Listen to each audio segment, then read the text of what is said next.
रवि, तुम दिन भर सोए रहते हो, कोई काम धंधा नहीं करते।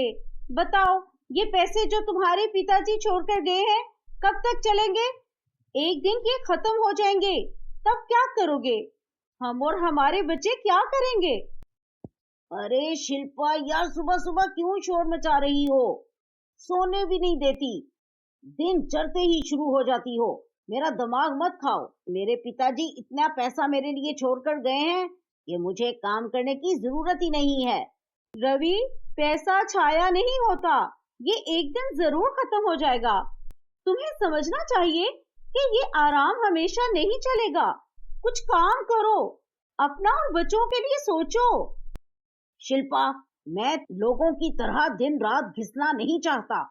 इतना पैसा है हमारे पास कि हमारे बच्चे भी सुकून से जी लेंगे। तो मेरा दिमाग खराब मत करो और मुझे चैन से सोने दो। ये कहानी है एक आलसी व्यक्ति रवि की, जो दिन भर सोता रहता था। शिल्पा परेशान रहती थी। 2 साल बाद उनके पास सारे पैसे खत्म हो गए और उनके घर में खाने को कुछ नहीं था। रवि, देखा, मैंने तुमसे कहा था ना, ये पैसा एक दिन खत्म हो जाएगा। अब घर में खाने को कुछ नहीं है। तुम्हें तो अब कोई काम करना ही पड़ेगा। अरे पैसों का पता ही नहीं चला। अब मैं कुछ करता हूँ ना, तुम टेंशन मत लो। रवि घर से बाहर निकलता है। चलते चलते वो एक दूर जंगल में पहुंच जाता है। वहां वो एक गुफा के पास जाता है। वो एक पेड़ के पीछे छुपकर देखता है।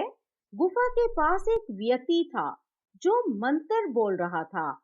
मैं तेरा रखवाला, खुल जा। रवि देखता है कि गुफा के सामने एक बड़ा पत्थर खटाक से हट जाता है और व्यक्ति गुफा के अंदर चला जाता है।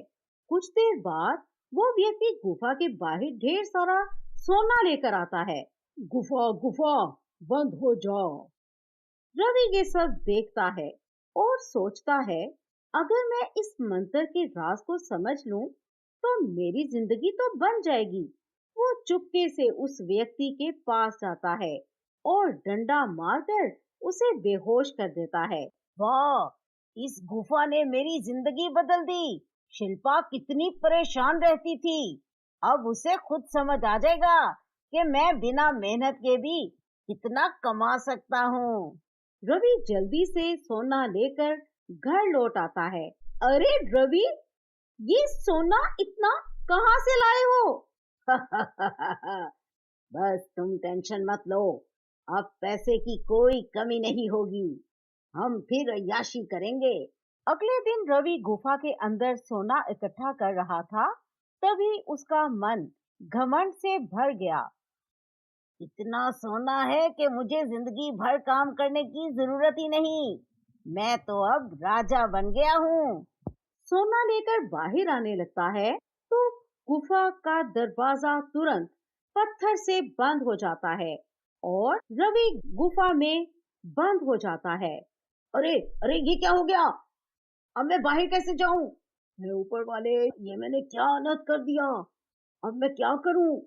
गुफा के बाहर वो व्यक्ति पुलिस के साथ वहां पहुंच चुका था। रवि ने गुफा के अंदर काफी सोना इकट्ठा कर रखा था। अच्छा, तो ये है वो जिसने तुम्हारा सोना चुराया है। जी जी, ये वही चोर है। पुलिस रवि को अरेस्ट कर लेती है। जब शिल्पा को पता चलता है तो वो जेल में पहुंच जाती है और रवि से मिलती है।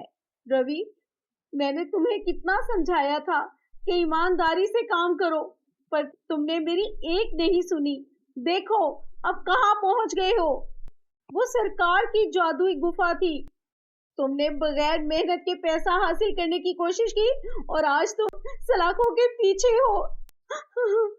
शिल्पा, मुझे माफ कर दो। मुझे समझ आ गया है कि बिना मेहनत के पैसे और सुकून दोनों नहीं मिलता। अब मैं सुधर जाऊंगा।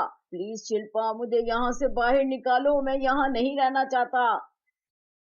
मुझे माफ कर दो। माफी से कुछ नहीं होगा रवि, तुम्हें अब सुधरना ही पड़ेगा। अब जेल से बाहर आने के बाद तुम ईमानदारी से काम करना। वादा करो रवि।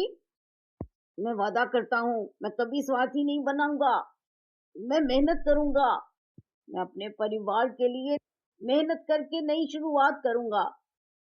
मुझे एक बार मौका दो प्लीज। तुम्हारे भाई और तुम्हारे पिताजी मुझे बाहर निकलवा सकते हैं। तुम कोशिश तो करो। ठीक है, अभी मैं चलती हूँ। रवि सर झुकाकर वहां बैठ जाता है।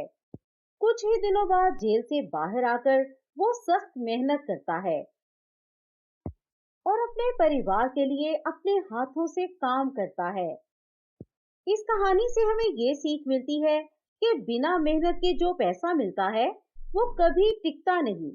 सुख और शांति के लिए ईमानदारी और लगन से काम करना जरूरी है, और अगर सही समय पर सुधार कर लिया जाए तो मुसीबत से बचने का एक मौका जरूर मिलता है। और हाँ दोस्तों, कभी भी अपनों की सलाह को नजरअंदाज मत कीजिए, क्योंकि वो आपकी भलाई के लिए होती हैं। इसी तरह की और कहानियों के लिए सब्सक्राइब करें हमारा चैनल पीके टून स्टोरीज।